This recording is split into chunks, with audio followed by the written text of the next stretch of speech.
Like to say was the players get dependent. Tell them you please go and play. Mentioned was anything is possible if you need it bad enough. Sleep in the night also, just 4-5 hours.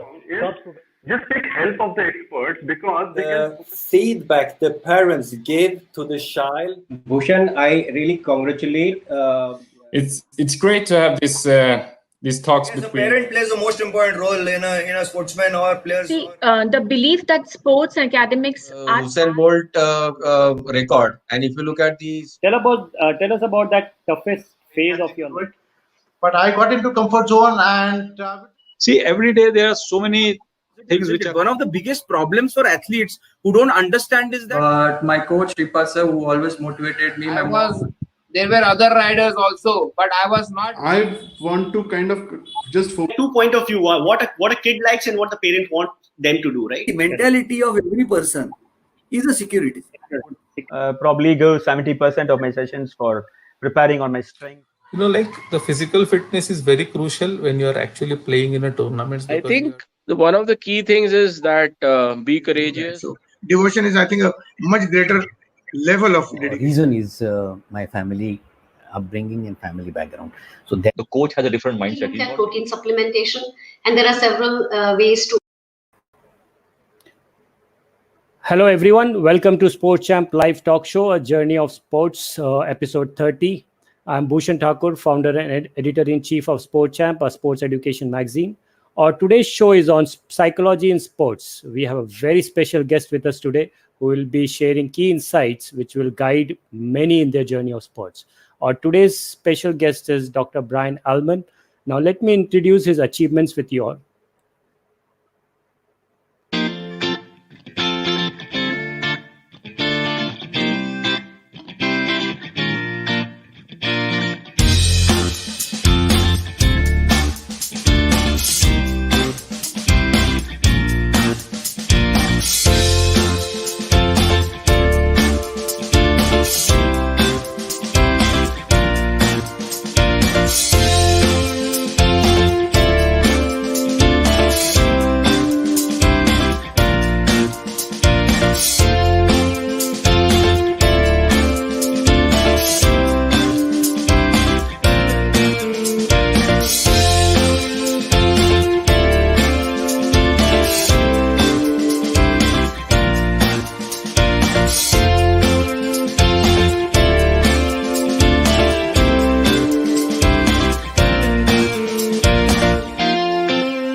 Welcome to the Sports Champ Talk Show, Dr. Brian, and thank you for accepting my invitation.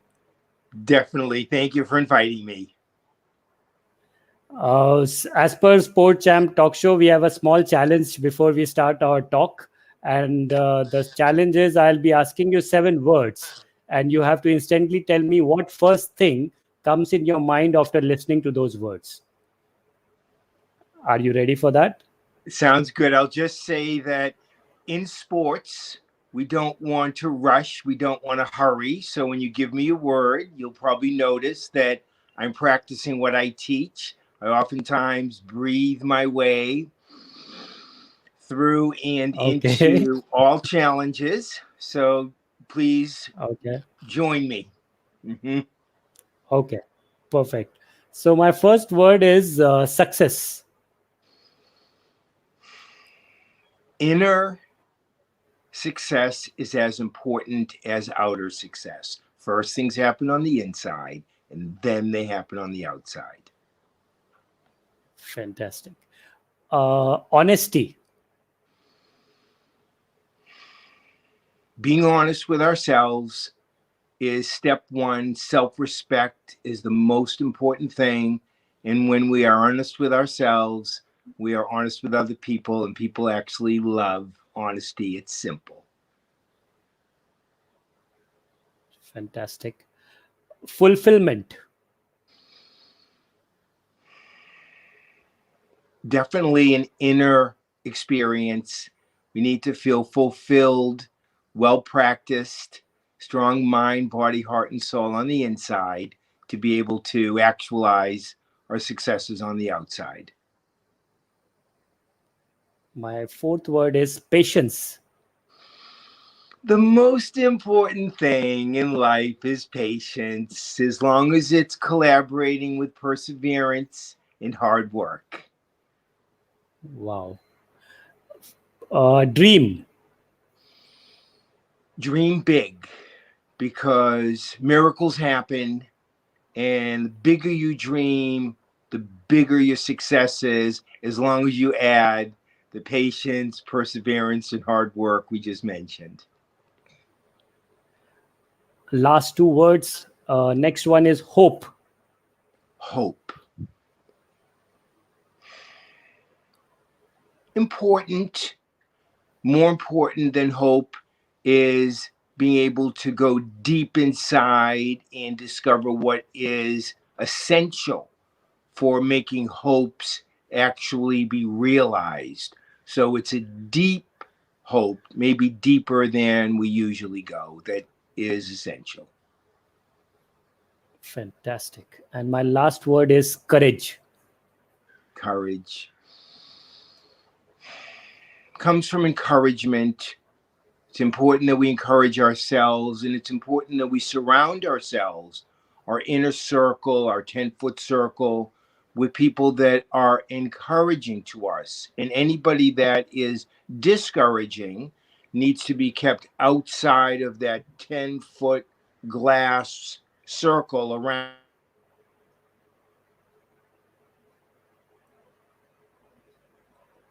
And make sure you keep the discourager people outside that 10-foot circle. Fantastic, Dr. Brian. And here we finished our first Sports Champ challenge with you. And we start our questions. My first question to you is, how did you land up into mental conditioning or sports psychology? And did you had any sports background? Yes. So, like a lot of us, women and men in the world, we grow up playing sports. Not all of us, but most all of us. And being from the part of America called New England, we have 4 seasons. So we play many different sports depending on the season, but every day, all year. And my first big entrance into sports was playing baseball, and had to drive my bicycle 3-4 miles away to the park and compete. And I practiced every day and became one of the all-star pitchers.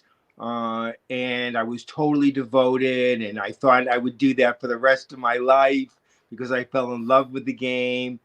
And then with my bicycle back and forth to baseball, I found I loved riding bicycles, and that turned into loving motorcycles. And much to my family's when I turned 16, the day I turned 16, because that's how old you had to be to drive one, I bought a motorcycle and I rebuilt it and started racing motorcycles for 4 years at a professional level after 2 years, and rose to the top of motorcycle racing. And it's an unusual kind of racing. It just happened to appeal to me very much. It's called drag racing, which is how fast can you go in a quarter mile? Everything's on the line right now. It's all up to you. Now, of course, you have a team of mechanics and support people and a whole team of people with you from sponsors. But in the moment, everything's on the line. It's totally up to the person racing. And I love that challenge, like pitching in baseball, like racing. I love when everything's on the line. It's all on me, all the practice I put in. Here it comes. And of course, as I say this, mental practice is where I spend half of my time in pitching, in motorcycle racing, as well as the physical practice. And then, of course, like a lot of people, I got into a lot of other games, from basketball to football to golf to swimming to anything I could play that was competitive. I love when everything's on the line. And so then with all my mental practice of all these sports, I ended up helping a lot of other people with their mental part of the game. And as you know, I have a PhD in psychology now from all of this. I just finished my 10th book a week ago, all about how this can help everything. And unfortunately, like a lot of athletes, I had some serious physical challenges along the way, particularly back problems. So again, I had to use this, my mind, to help the pain as well as to help sports. So that's my own story of mental, sports, pain, success, getting to the top, helping a lot of other people in this area. So everything's on the line all the time, and I love that. So you love sports a lot. That's the reason you have played so many sports. So Yes. what according to you is a general issue among players which you face, and how do you handle it? The biggest issue amongst athletes, from professional golfers to Olympic athletes, baseball, football, rugby, soccer, tennis, all the games, women, men, the biggest challenge is that people actually are self-doubting and they are self-critical and they get stuck and oftentimes don't reach their full potential because they underestimate themselves and they play not to lose as opposed to playing to win. So most athletes get stuck in sort of a childhood, teenage, I can't do it. What if I lose? Oh no, did I practice enough? Did I try enough? Oh, mental health, mental fitness. Oh, I didn't do that. Oh no. So they get stuck in their mind and actually don't end up getting to the level that they could have, even though physically they have the ability, they have the capacity, they have all the, resources, but their mind, instead of becoming their best friend, becomes their worst enemy. Fantastic. So, Dr. Brian, can you elaborate on this theory which you work very closely on, conscious, subconscious, and unconscious? So everybody has a conscious, subconscious, and unconscious mind. And a lot of times in mental fitness and sports psychology, people have a misunderstanding of the subconscious, and they think that's where we actually get our inner strengths. The subconscious is more the junkyard in the basement where our conscious mind pushes things down. We don't want to think about, like, I don't want to be negative, or I don't want to doubt myself, or I don't want to feel bad. So they push it down, push it down, push it down. And their subconscious becomes like a basement or a junkyard filled with all of that negativity. And then it comes back up. And then you push it down, it comes back up, push it down. So most people, most athletes get caught in the dialogue, dilemma, debate between their conscious mind. What's going on? I hope I win. What if I don't? Oh no. And then they push it down into their subconscious mind. What if you don't? Oh my God, it's all down here. Oh, it's coming back up. Push down, comes back up, push down, comes back up. Now the unconscious mind is the beyond thinking.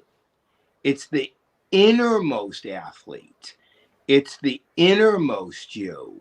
And we have to go through our conscious mind, think. We have to go through our subconscious mind, push it down, don't think, don't judge, don't be negative. Those are bridges. You're not going to get rid of them. They have lifetime memberships to get to our unconscious, our innermost. So a very specific example so people know, okay, what does that mean? How do I visualize that? Because we have to see things to believe them. We're all visual people. Our conscious mind is like the movie of our life. And in the movie, we're competing. This is our sport. We're practicing. Everything's on the line. Look at my movie. I'm trying so hard. I hope I win. Oh, no.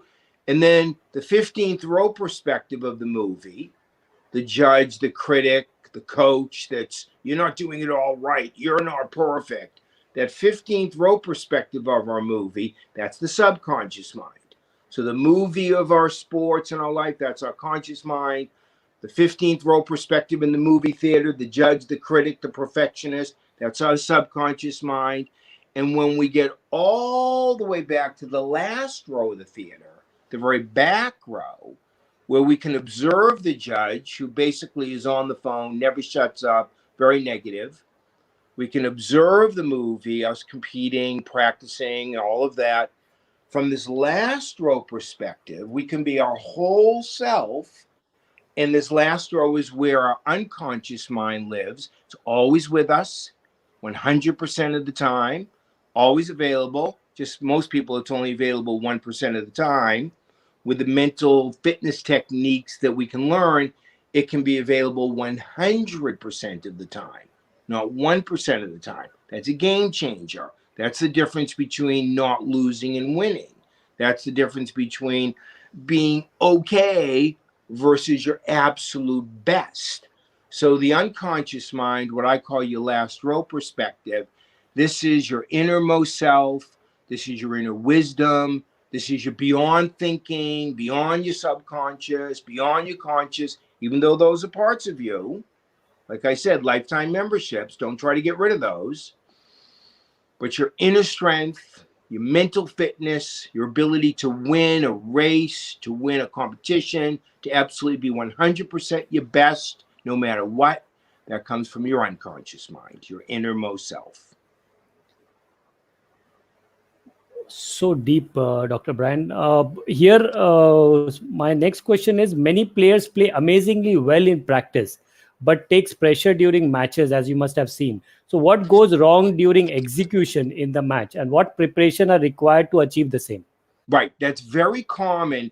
It's called when the lights are on and you're under the lights and people are there and people are watching. That triggers the subconscious mind filled to self-doubt, self-criticism. Maybe you're not good enough. Maybe you didn't practice enough. Maybe you don't mentally know what you're doing. Maybe other people are better. Now what are you going to do? So when the lights are on, that separates the winners from the almost winners. And I have a very good example working with a very famous kicking coach in America, in American football, who trains kickers from college and high school to go on to become either professional or do their best in sports. And he has a camp that he does every year. And Monday through Thursday, when they're practicing and they're playing, the kickers are all amazing. 60-yard kicks, perfect placement, amazing. And then the last day on Friday, when the NFL coaches and the college coaches and all these really big shot people who are going to choose them to maybe play in the professional or not come, only 10% could do what they were doing all week, Monday through Thursday. Why? Because they go to their self-doubt. They go to their 15th row and they lose confidence. The mind starts thinking too much. They start doubting themselves. Even if they try to push it down, it comes back up, push down, it comes back up. So people actually get in their own way and become too self-critical, too self-doubting, what I call that subconscious 15th row judgmental place. And basically your body gets tight. You can't do what you've been doing all week. The lights are on, the coaches are there, people that are choosing you to play or not play. You know, everything's on the line, and 9 out of 10 people just can't do what they do when they're just practicing and they're playing like it really doesn't matter. When they are being watched and, oh my God, everything's on the line, a lot of people fall apart. So, Dr. Brian, when you say 9 out of 10 fall apart and all those, so what are the tools to develop this mental skills? Yeah. Which for the younger kids? So the first thing is that inner self-doubt, self-criticism that every athlete has. And I'm talking about the Super Bowl championship teams that I've worked with, the Olympic athletes, the rowing champions, the tennis, the golf champions, every sport, the motorcycle, baseball, football, rugby, soccer, all of the sports. Everybody has this 15th row judge, critic, never satisfied, never good enough, self-doubting. The lights are on, the people that are going to choose me to be in the team or not, everything's on the line. Everybody has this. And the mistake that people make 9 out of 10 times is they try to repress it, suppress it, push it down. Oh, I shouldn't think like that. Oh my God, I'm thinking like that. That's a bad thing. That's terrible. What's the matter with me?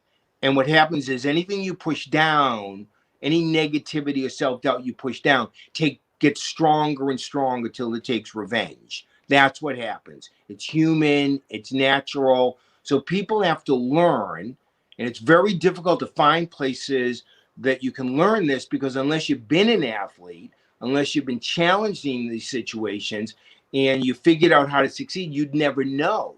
So what has to happen is people have to do the exact opposite.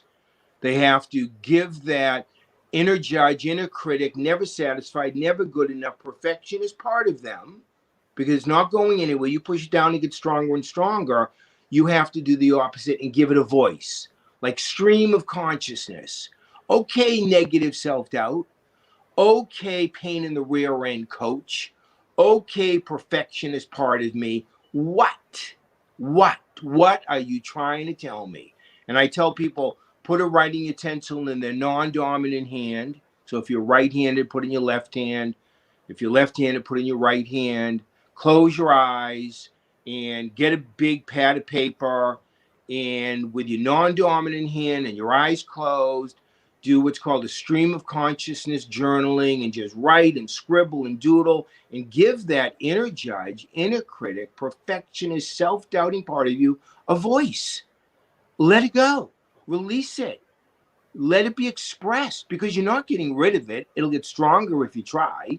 You're not going to stop being negative. You'll become more negative. Everybody knows that. So you want to let go, let go, let go. How do you let go? By accepting it, by being aware of it, giving it a non-dominant, because you want it to become non-dominant. So use your non-dominant hand, and you release and you release and you release, whether it takes 5 minutes or 5 hours, whether it takes 5 days or 5 weeks. Doesn't matter. Once you learn how to do this, you'll know how to let go for life. Every time you have competition, you'll be able to do this in 5 seconds. You'll be able to do it in 5 breaths. You'll be able to do it in a millisecond if you practice and practice, letting go, letting go, letting go. And then when you finish, however long it takes you, it's up to you. Everybody's different here. Some of us have decades of negativity. Some of us just have days of practice of negativity, or a few bad coaches and negativity, whatever it is. When we finish, we go to our dominant hand, and that's where our unconscious, our last row.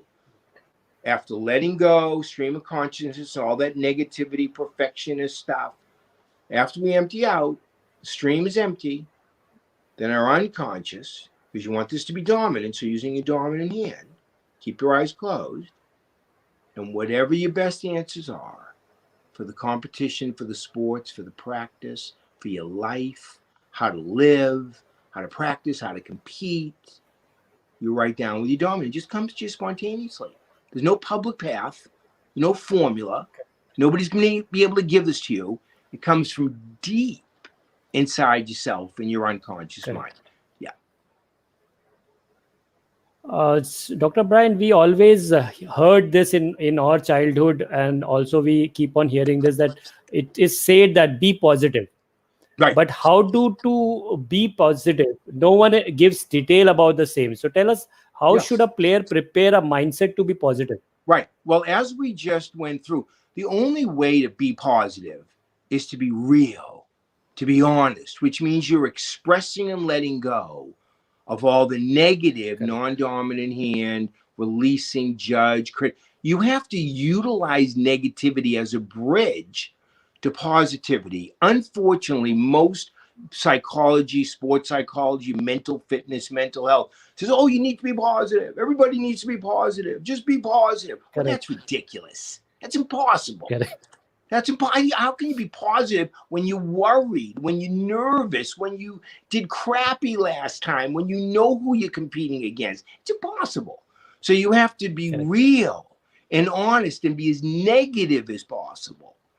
So be negative, stream of consciousness, let it go, be accepting, be aware, push it down, it gets stronger, let it go, you release it. Then you can get to the positive.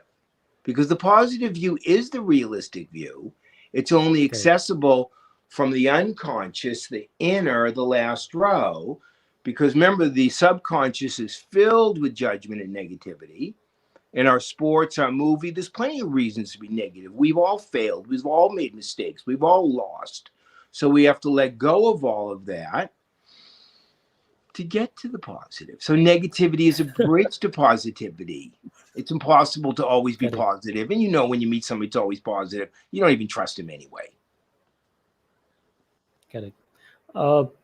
Many times we have observed this, that off-court issues comes on-court, and sometimes on-court issues goes off-court. So how to remain balanced, which should not affect players' performance? Right. Well, first of all, we are whole people. So when we compete, everything's an autobiography. So everything we do is how we play our sports. So when we play our sports, we want to be 100%. We want to have emptied out the negativity, got to the positivity.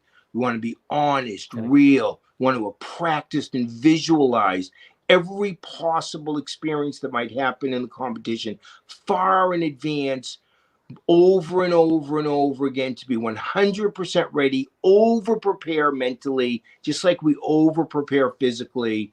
And in our outside life, in our personal lives, in our private lives, in our secret lives, we have to do the same thing. We have to be 100%. We have to be honest. We have to be real. We have to be the whole us. So the division between our sport and our life needs to come together. Our private lives, our personal lives, our secret lives need to bridge with our sports lives, with what we're competing in. So our objective is to be 100% real, have 100% integrity, 100% honesty in our whole lives. So there is no separation. There is no worry about our private lives overflowing to our sport or our sport overflowing to our private, because we're the same person. We bring 100% truth, reality, honesty, integrity, friendship, camaraderie, playing, competing into everything we do. So we're showing up being 100% when we're home, when we're alone, when we're practicing, when we're competing, when we're playing, we're on our team by ourselves. And that's how we get beyond the worry about what if my sports overflows to my personal. Well, it's going to, because it's still you. And what if my personal overflows to my sport? It's going to. So what are we going to do? We're going to be real. We're going to let go, find our own best answers inside. We're going to really show up knowing, okay, if I need to put more work into my private life, I will. If I need to put more work into my sports, I will. I'm going to be 100%. By the way, competing at sports, 99% will not do. Having great relationships, friendships in our lives, 99% won't do. It has to be 100%. So to win, we have to be 100% with our family, with our friends, with our sports, with our eating, with our workouts, with our practice, with our competing. And if that sounds hard, it's a lot harder to not do that. So whatever it takes, it's totally worth it. So what you say is to be honest and to be real. So that is which can solve many of the issues in all parts of our lives. And remember, we're all works in progress. So none of us are all there. We have to keep working on it. We have to keep letting go to get to our answers. We have to really mentally prepare. What's it going to be like at home? How can I handle that situation more successfully? What's going to be like at practice? What's going to be like when the lights are on and everybody's in the stands and everybody's watching? So we have to practice and mentally prepare to be 100% so that we can be 100%. But again, we're always evolving. We're always learning. None of us know everything. None of us will ever be perfect. So there's no pressure here.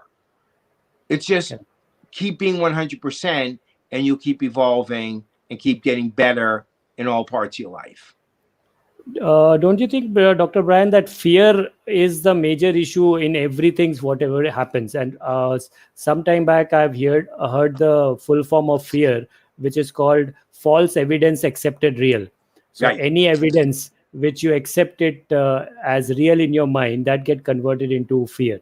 So what do you think about that? I think that's interesting, and that's probably good thinking, and I doubt it ever works. So what really is needed is fear is a natural response. It's a real honest way of, uh-oh, what do I need to do to get better? Or, okay, what are the threats here? Or what could go wrong? What's bad? So fear is a very healthy reaction to wanting to keep evolving. So it's a signal, it's a call for help. So I would say do the opposite of what you just described. Be honest about being afraid. Being afraid is fine. You're trying to protect yourself.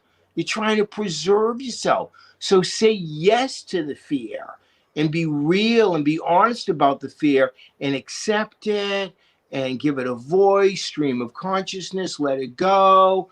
You can get to your own best answers from your unconscious, but fear is like the child in us that's trying to protect us and trying to get us to do better and trying to make sure we don't get injured or killed. And so fear is valuable. We want to listen to fear.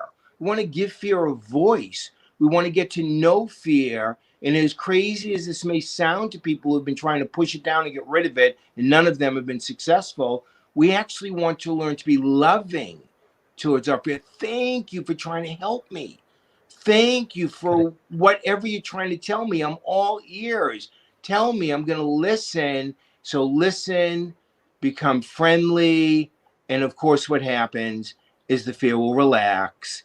And now our team inside gets bigger and stronger and healthier because we're not trying to get rid of it. We're actually encouraging it to join our team because there might be 1% in the fear that has some really good advice. And so that's what you do. What will be your suggestion for players for in training their mind equally as they give time for physical training? And what mental exercises you will suggest for players for the same? Okay, so equal amount of time preparing mentally as we do physically. So if you're spending 2 hours in the gym, you're spending 2 hours on your mental. If you're spending 2 hours on the practice field, you're spending 2 hours on the mental. If you're spending 6 hours on the practice field, you're spending 6 hours in mental. So you want to make sure your mental strength, because ultimately this is the winner or the almost winner, is what happens in the mind. The body follows the head. So your mind really is the center of your success or your lack of success. So the practice techniques, there's so many practice techniques. Like I said, I've written 10 books about this. So, and I'm still learning. So that gives you an idea. But most importantly with the practice is to give yourself that time to really be honest and real, like we've been talking about what the barriers are, the fears, the worries, the judgment, the doubts, and really accept all that and give it a voice, let it go, release it. Because when you empty out and you're really honest and real about all the negative mental issues and the negative mentality, we'll get to the positivity. It will come. It's at the very bottom. It's like the gold at the bottom of the mine. You got to dig through a lot of negativity and a lot of stuff to get to the positive. So you in your mental practice might spend 2 hours emptying out. Oh, I'm so worried. What if I lose? Oh no. Then what will I do? What am I going to do? What's going to happen? Get it out, get it out. You might get 5 seconds of your best answers, your best solutions. And that 5 seconds is pure gold because you'll bring it into your competition. You bring it into the moment. You're no longer thinking. You are acting. You are all action. You are 100% you. So you have to get through a lot of negativity to get to the positivity. And the mental practice that's the best is release, release, let go, let go, let go. Oh, there it is. Correct. There it is. That's what I was looking for. And where's it going to come from? Inside yourself. It's not going to come from anybody else. You can have the best coaches in the world. I work with people who have a number of coaches. Okay. The best answers are always going to come from inside yourself, what I call your true sage. Your true sage Correct. is you. Dr. Brian, these books which you are referring for, if someone wants to get those books, from which website, or can you please suggest us that where they can find these books? Okay, so the website is True.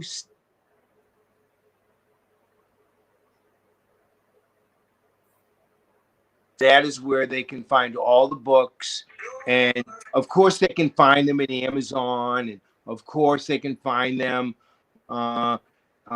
in bookstores all around the world. They're in many different languages, but True Sage is where they will be able to get them right away. Okay, all the books are available there. Yes. Okay. So my next question is, how many times you have observed that parents plays an important role in generating players pressure on player for a performance, and that kid at the younger age between 8 to 12 or 8 to 13 or 14? What do you think about that, and how that player should handle that? Right. So most of the parents that bring their kids in to see me, and most of the parents I see of athletes, usually the parents are in what I call that 15th row, that subconscious place, watching their kid play. You really should have. So a lot of shoulds. You did fine, but. So a lot of criticism, a lot of perfectionistic thinking.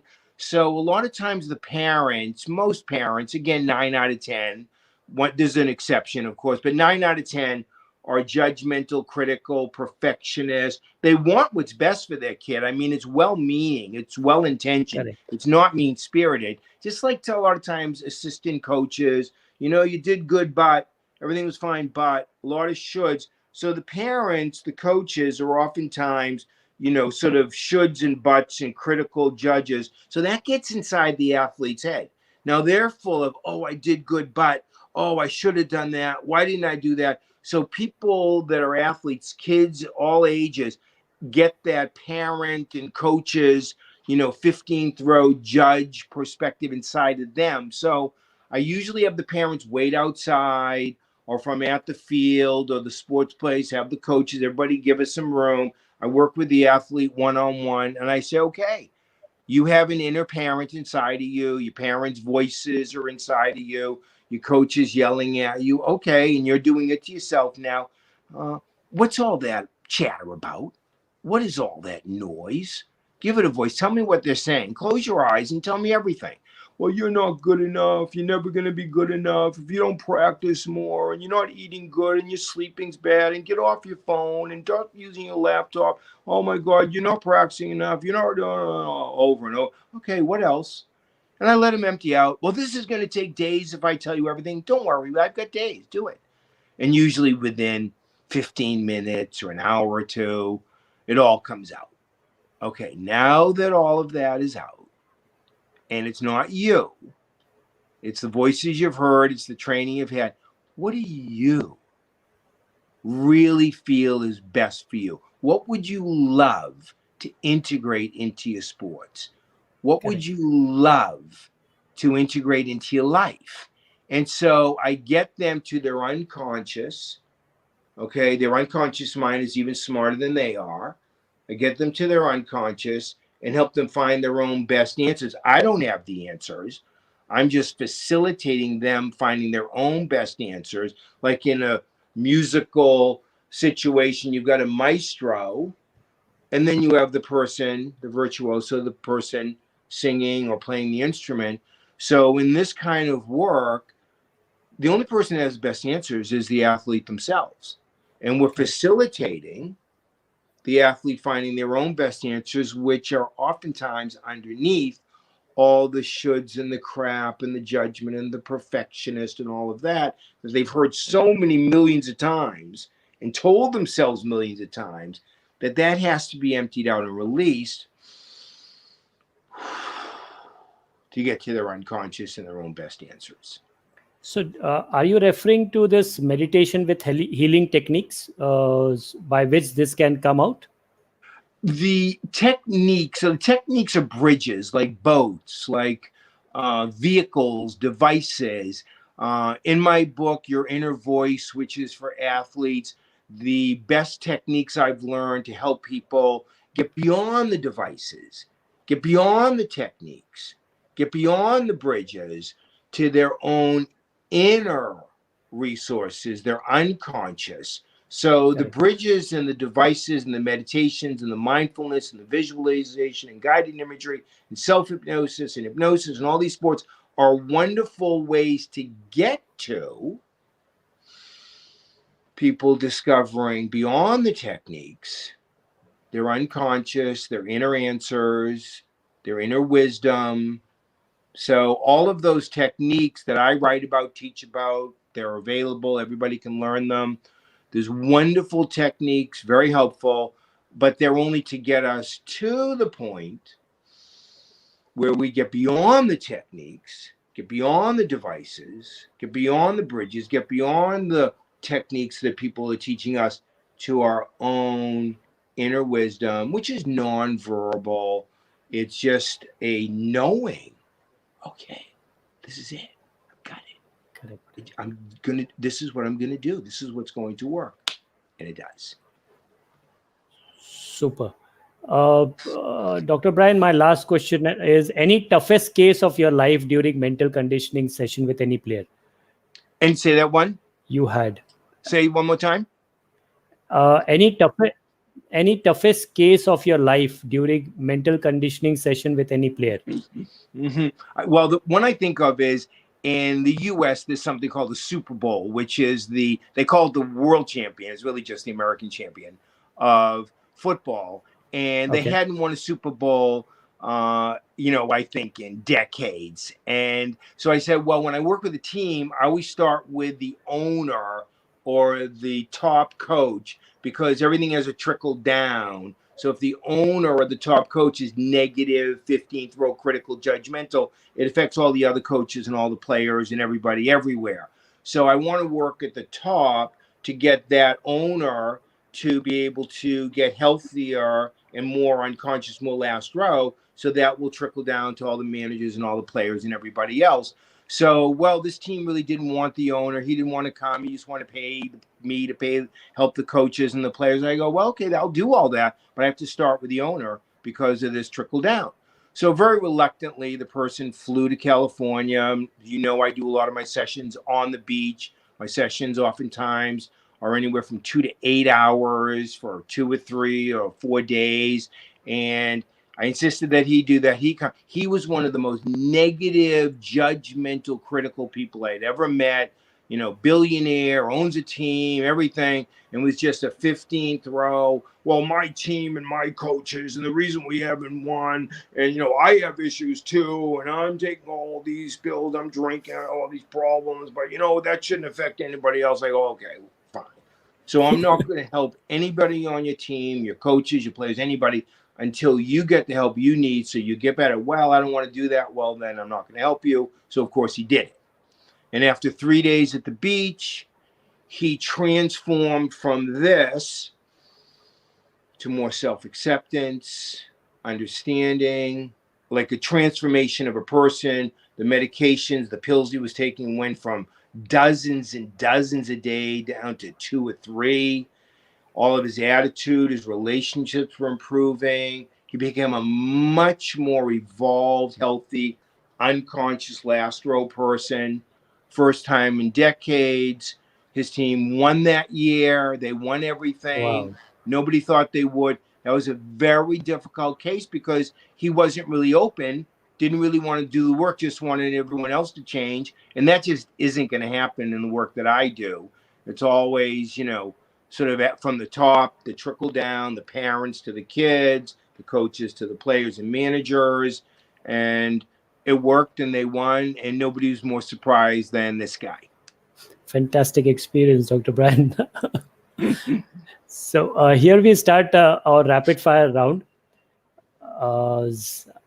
My first question will be, if you have had your human head but body of an animal, then which animal would you pick and why? I'd pick a whale. I mean, come on. Take a nice trip for 3,000-4,000 miles, a couple times a year. Go from the cold water to the warm water. have a lot of friends around, Okay. very wonderful communication style. So it would definitely be what's called the gray whale, because they just have the best life and the best friendships of all. Because you like beaches and you like traveling, I guess. That too. If you are given an opportunity to spend a day in someone else's shoes, whose life will you choose and why?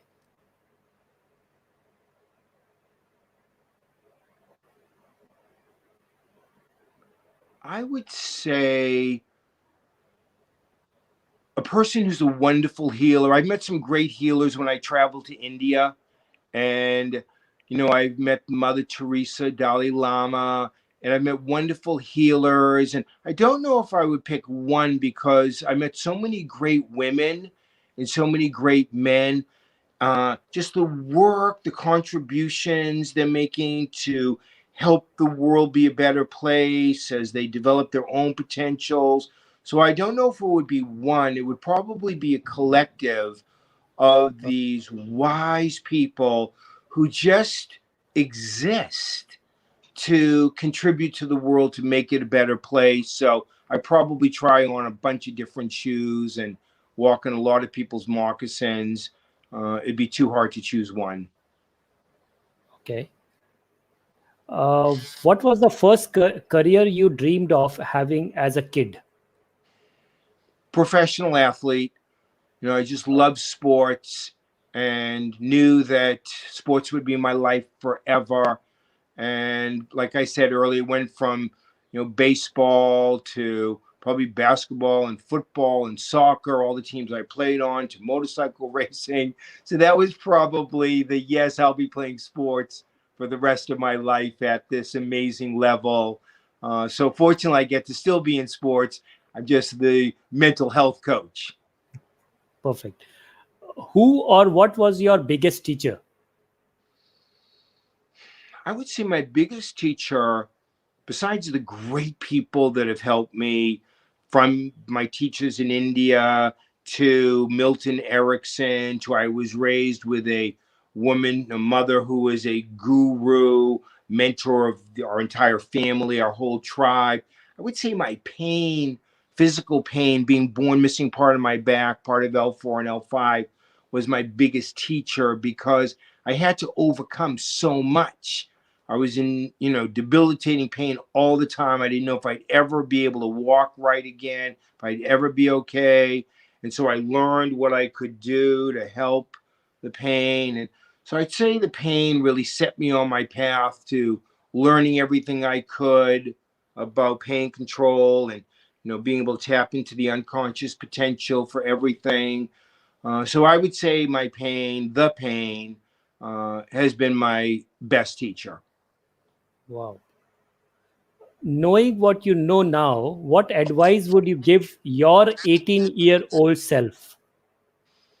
Well, interestingly enough, I have an 18-year-old kid, so this is pretty easy. Is exactly what we've been talking about, is Correct.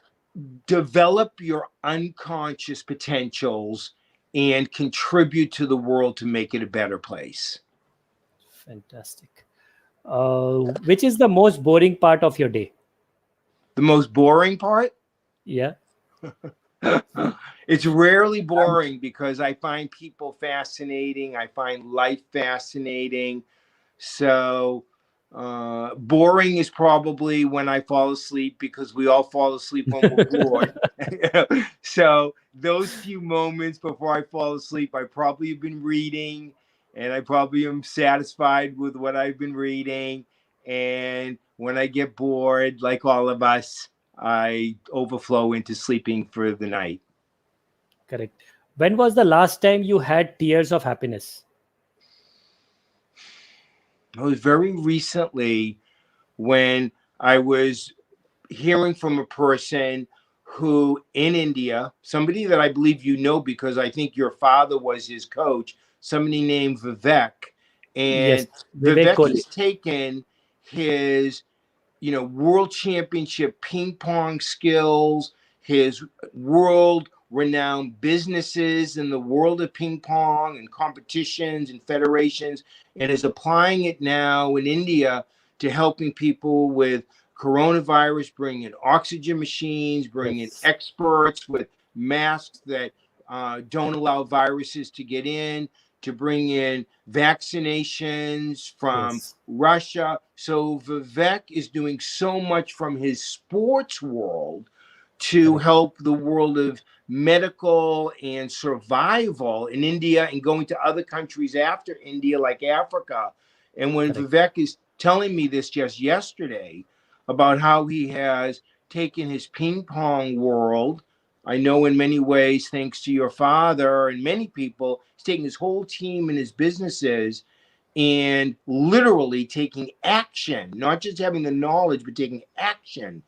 Every day, including the last 2 weeks, he's made an enormous amount of progress with helping people of India deal with and minimize and get vaccinated and get tested and preventing COVID. That brought tears to my eyes, and I was deeply touched to just be a part of that kind of contribution that Vivek is making. Mr. Vivek is like my elder brother, and he's doing a fantastic job. And he knows only one thing, which I know. He just know to love people.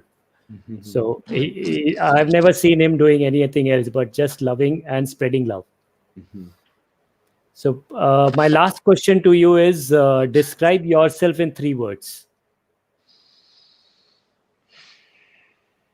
I love you.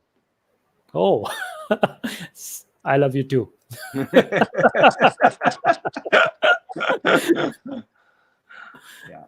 that's fantastic. Dr. Brian, before we log off, what you would like to address to all sports person and enthusiasts of India? Say that one more time.